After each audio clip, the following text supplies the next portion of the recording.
ago, Prime Minister Andrew Holness has reshuffled his cabinet, bringing back Dr. Andrew Wheatley and also Robert Montague to key positions. Dr. Wheatley will serve as Minister without Portfolio in the Office of the Prime Minister, focusing on science, technology, and special projects, while Mr. Montague will oversee land titling and he'll oversee land titling and settlements as Minister without Portfolio in the Ministry of Economic Growth and Infrastructure Development. The Ministry of Legal and Constitutional Affairs has been merged with the Justice Ministry led by Delroy Chuck. And this cabinet reshuffle aims to drive Jamaica's development and growth, says the Prime Minister. That announcement came yesterday, and today we have a member, a key and strong and powerful voice from within the Jamaican diaspora who will be on with us to discuss this matter, this development, and give us her take on these appointments. We are very pleased to be joined by social and public commentator, Dr. Karren Dunkley. Good morning, Dr. Dunkley, and welcome to the program once again. How are you today? I am doing fantastic, Richie B. Greetings to you and your listeners. Thank you so much for having me. Doc, I want to jump into it by asking you, what are your thoughts on the implications surrounding Dr. Wheatley and Mr. Montague being brought back into the cabinet? Let me first of all congratulate the Jamaica Labour Party on securing for them what would be considered an historic third term under the leadership of Dr. Andrew Michael Holness. Yes. In terms of Dr. Andrew Wheatley, in full transparency, I think that this is an excellent move. As we may know, that Dr. Wheatley has proven himself to be a very loyal member of the party. Dr. Wheatley is quite brilliant in terms of just his academics, his innovation. And so having served in the portfolio of the former Minister of Science, Energy and Technology, we've seen just so, I think, what we can speak to of his legacy. And I think that this was a very thoughtful move by the Prime Minister to bring him back at this time.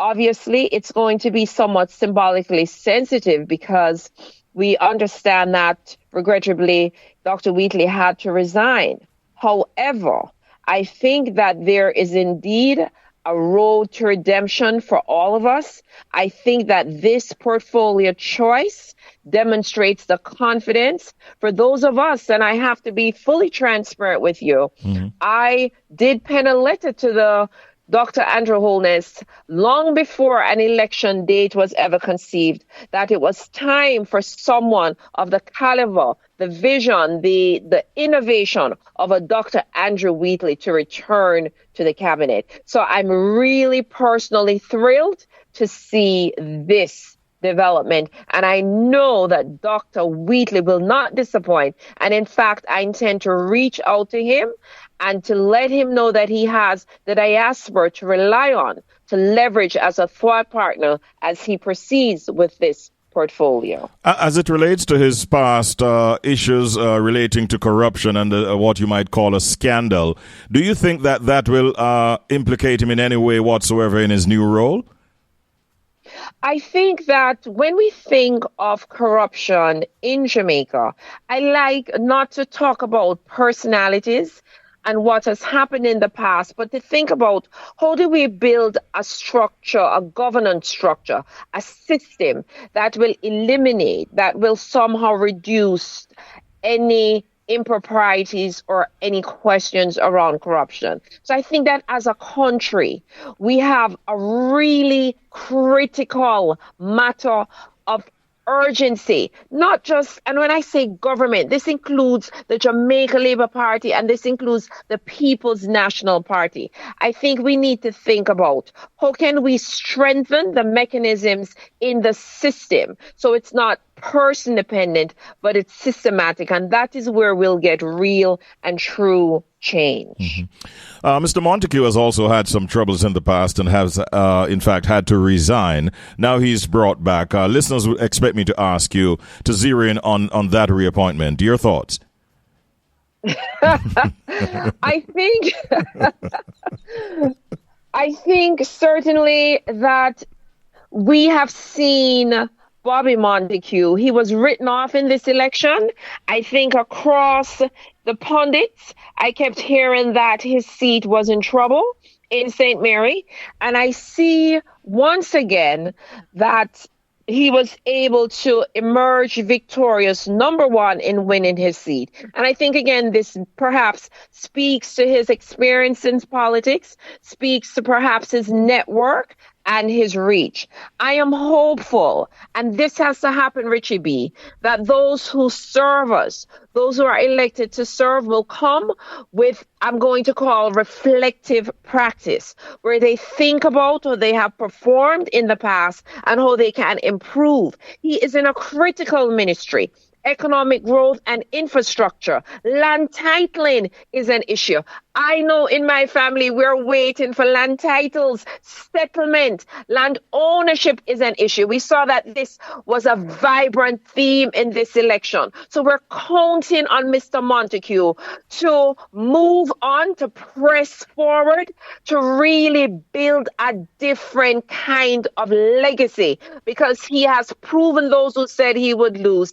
And so if it is that it is the will of the people that he's there, we are counting on him to deliver on the promise of servant leadership. So may this be the tenure, may this be the year where the needs of the Jamaican people are placed at the center of everything that will happen in this portfolio of economic growth and infrastructure. Are you surprised, Dr. Dunkley, that Matthew Samuda now has his own ministry, which is the Ministry of Water, Environment and Climate Change? And what of the expanded role of Mr. Chuck, who now heads the Constitutional Affairs and Justice Ministry, which are subsumed into one? Quite interesting question. So I've looked. I was not at all surprised. I think that Matthew Samuda is young. I know that he has been, based on what I could see, diligent in his endeavors. Now, what we have to really talk about, Richie B., is this issue of water in Jamaica. What is, again, the systems approach? What is our systemic approach to ensuring that in 2025 we can elevate our Jamaican community and people so that everyone has access to clean water? And for me, Matthew Samuda, this is a development issue. This is a human rights issue. And I'm not surprised that the Prime Minister found him deserving of this continued role with an independent portfolio. And I think, again, the challenge here from Matthew is going to deliver on a promise, again, that has eluded us as a people. This conversation, this question of access to clean water in every household. Mm-hmm. Mr. Chuck now has an expanded role, as we mentioned, and we will see what happens with his appointment as well, as he now has both justice and constitutional affairs under his portfolio. Can we talk a little bit about the constitutional affairs? Yes, yes. Portfolio. So as a member, and this is for all Jamaicans, right? So we have bantered about this conversation of Jamaica becoming a republic. What kind of republic? How do we want to structure the president? Do we want a directly elected president? We have just had this extreme conversation around the parameters in which we would like to divest ourselves of colonialism and decolonize ourselves. Let me say this. Central to Minister Chuck's role in steering our transition from constitutional monarchy to republic, we're going to really need true engagement of the people. We would prefer that it's not paternalistic, where a plan is developed and then it's presented to us as a fait accompli to give a response to. We really want them to hear from the Jamaican people how we envision this republic. If Delroy Chuck in his role of minister. And this question, I'm calling it now, Richie B, a question of the Republic, can deliver on at least the mechanism through which to bring about some insightful, deep, real, thoughtful conversation, I think that he will win.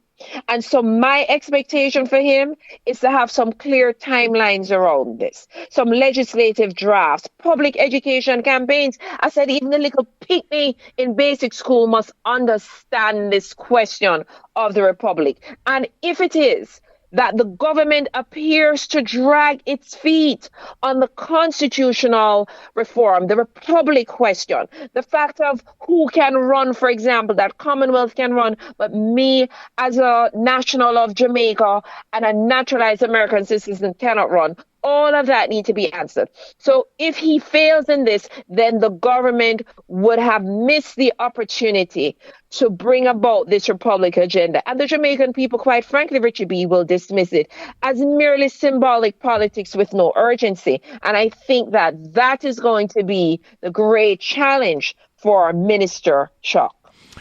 I want to turn my attention now, if you will, to the Prime Minister's portfolio, Defense and Minister of Economic Growth and Infrastructure Development.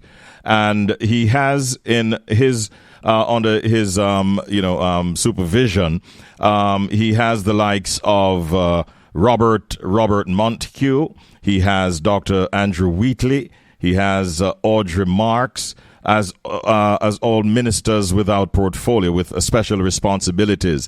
Do you sense an overload in that ministry? Can the Prime Minister manage to oversee all of these without extra stress or challenges?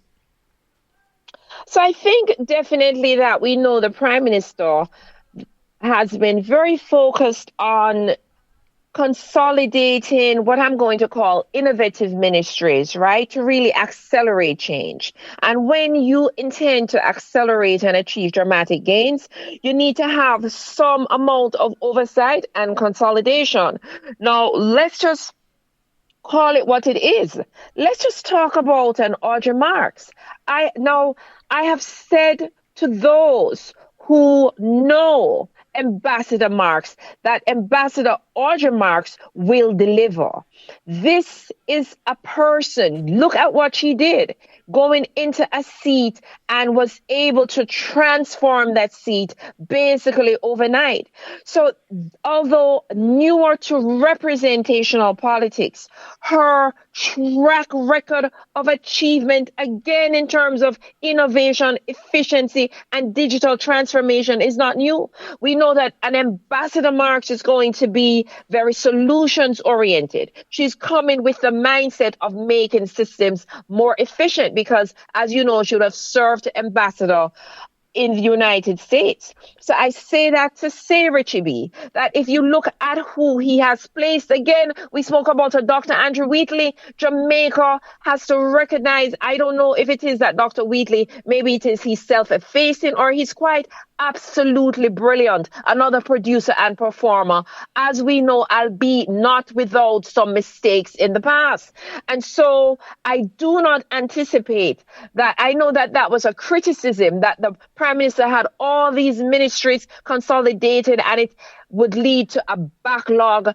I think, however, that in the person of Ambassador Audrey Marks, in the person of a Dr. Andrew Wheatley, he's putting people who get the job done. And let me tell you this, Richie B, they simply need to get the job done for the Jamaican people. I am surprised you did not ask this question at the continued appointment in the health sector.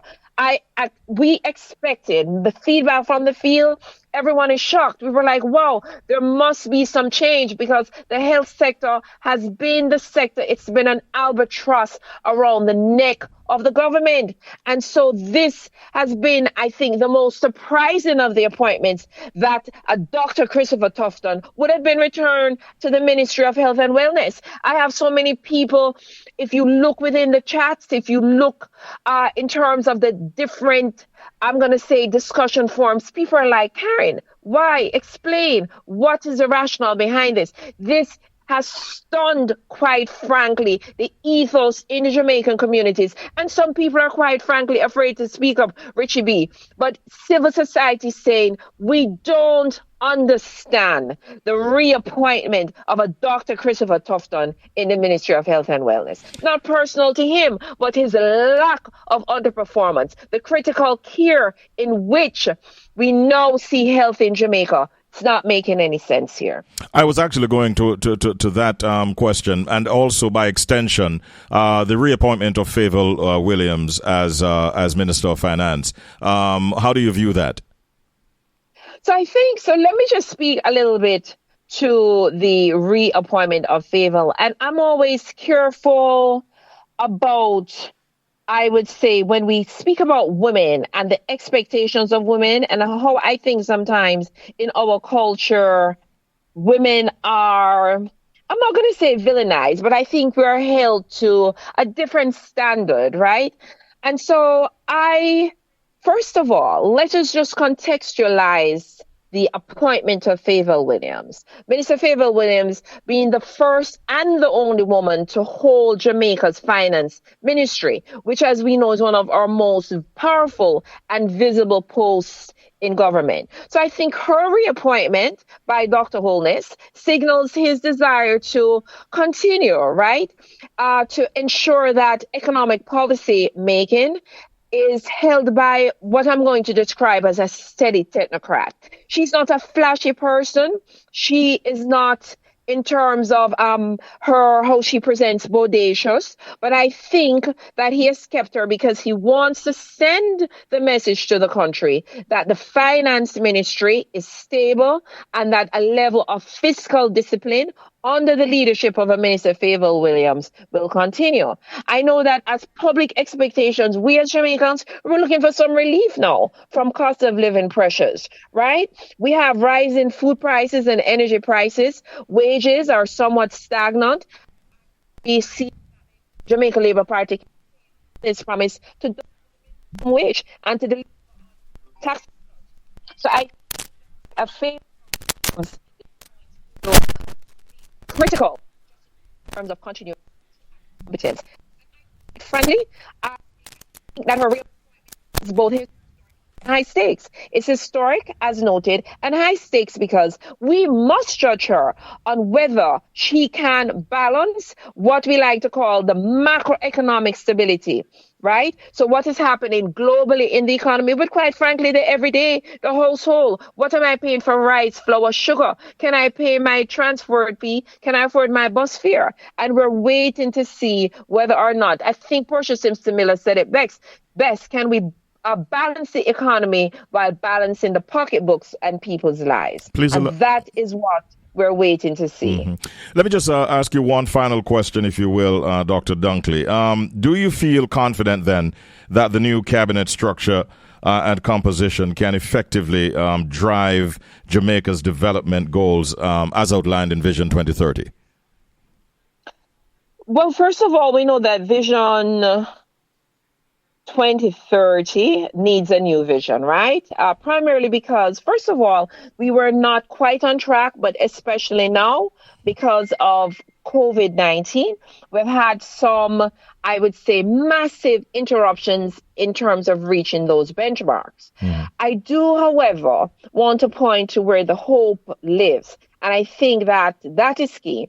We see strengths of the new cabinet. Let's speak to four.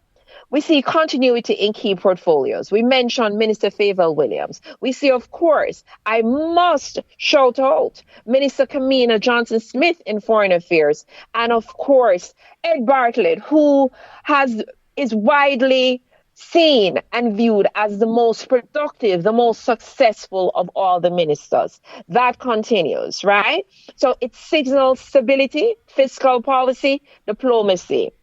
We see inclusion. We see women, finance, foreign affairs, Senator Dana Morrison-Dixon, education. We see Babsy Greens continuing in culture. So we see some level of inclusion. May I say this, Richie B? For me, missing from this cabinet, who is missing from this cabinet is a Juliet Anne-Marie Holness. Juliet Anne-Marie Holness should have been in the cabinet. If you follow the track record of Juliet Anne-Marie Holness, she is a high performer. And that would be my feedback to Dr. Andrew Holness. Where is Juliet Anne-Marie Holness? And then we see the alignment with strategic priorities. We see an Ambassador Audrey Marks focused on efficiency and digital transformation. We see a Matthew Samudo on climate and water. The fact that these modern challenges still exist, it requires urgency. And then we see, of course, diaspora engagement, and we're counting on that. The return, again, of some controversial figures. I think this is their opportunity to show the Jamaica what we know they are. And I'm really confident in this. Again, question marks remain for me on health, not sure for the Jamaican people what we can expect. Does it make sense? I think you have so many intelligent persons. Are we going to touch the opposition at all? Because I want to talk about the senatorial appointments. All right, I don't ahead. know them personally. But Yes. I just want to talk about why Raymond Pryce is not included and why this is so bothersome and should be bothersome to Jamaica. Oh, okay.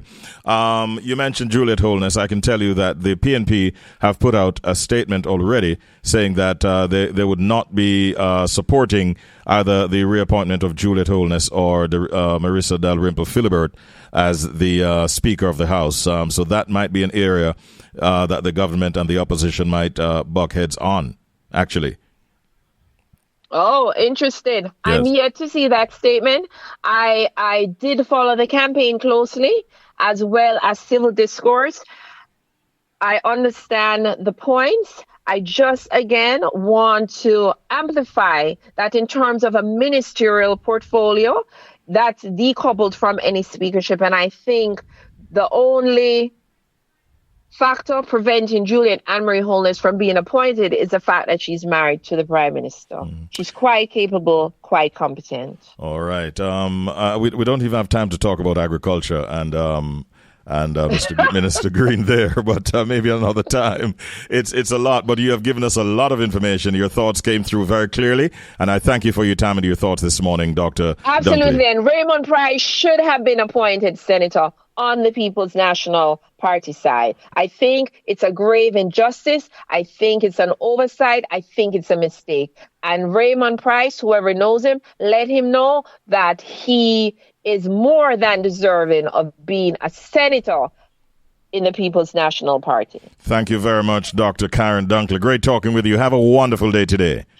Thank you so much. All right, our pleasure.